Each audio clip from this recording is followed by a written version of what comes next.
अरे देखत हूँ गाँव पूरा अपने कामे में लपटियाल हो, तू सुतल हो तो का करी?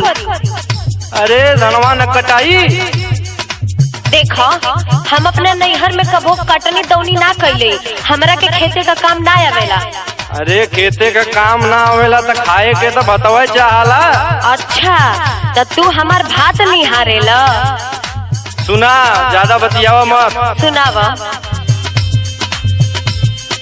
पाक गइल बा धनवा धनिया जाला करे कटनिया हो। पाक गइल बा धनवा धनिया जाला करे कटनिया हो। पाक गइल बा धनवा धनिया जाला करे कटनिया हो। पाक गइल बा धनवा धनिया जाला करे कटनिया हो। चहला करे कटनिया हो। रोटी बना के तू गठिया ला संगे पुदीना चटनिया हो। रोटी बना के तू गठिया ला संगे पुदीना चटनिया हो। रोटी बना के तू गठिया ला संगे पुदीना चटनिया हो। सुनो, बोला तोहरे के हम रोटी और चटनी बना के दे देतानी। हाँ। लेके जा, बाकी हम ना जाई। काहे? हाय सुनो, सुनावा। आवे नाही कटनी हमके नैहर में सिखनी सैया हो। आवे नाही कटनी हमके नैहर में सैया हो। आवे नाही कटनी हमके नैहर में सैया हो। आवे नाही कटनी हमके नैहर में सिखनी सैया हो। नैहर में सिखनी सैया हो। बांधे में बोझा दुखे कलैया, नेहुरे में करी हैया हो। बांधे में बोझा दुखे कलैया, नेहुरे में करी हैया हो। बांधे में बोझा दुखे कलैया, नेहुरे में करी हैया हो।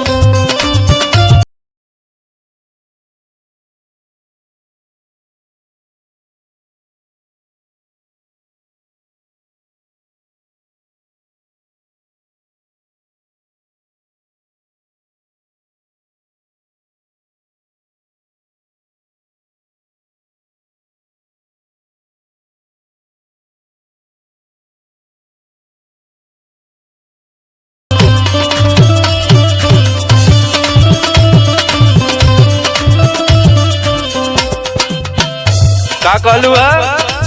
बाने में बोझा दुखी कलैया, निहुरे में करी हैया हो। हाँ तब अरे तगलिया बगलिया कुल का कत्तो और से आल हईन, ओनाने ना करत हईन। कम से कम देख के तो सीखा। अच्छा, तो उन्हन का दाज करे के का हमके? हाँ, दाज करे के हो। लगलू अंग्रेजी बतियावे।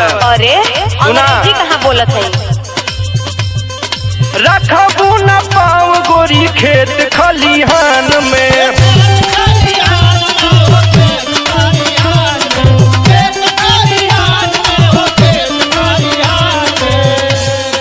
बहरा के काम कैसे रही ध्यान में।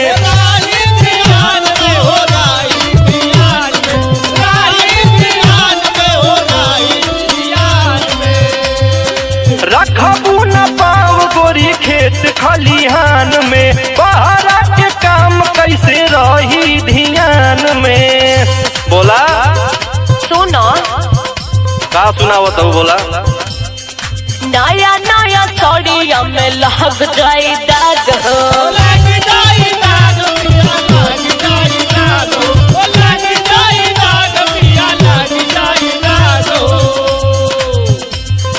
बाउर बुझात बा महीना ई माघ हो।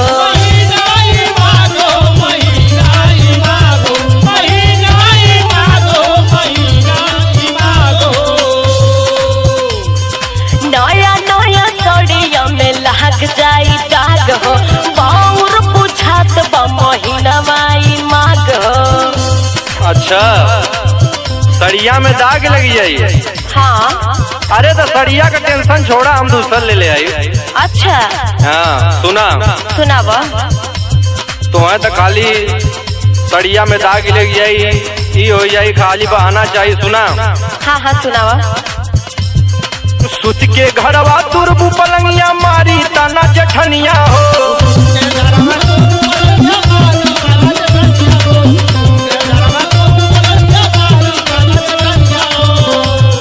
सुत के घरवा तुरबू पलंगिया मारी ताना जठनिया हो। मारी ताना जठनिया हो।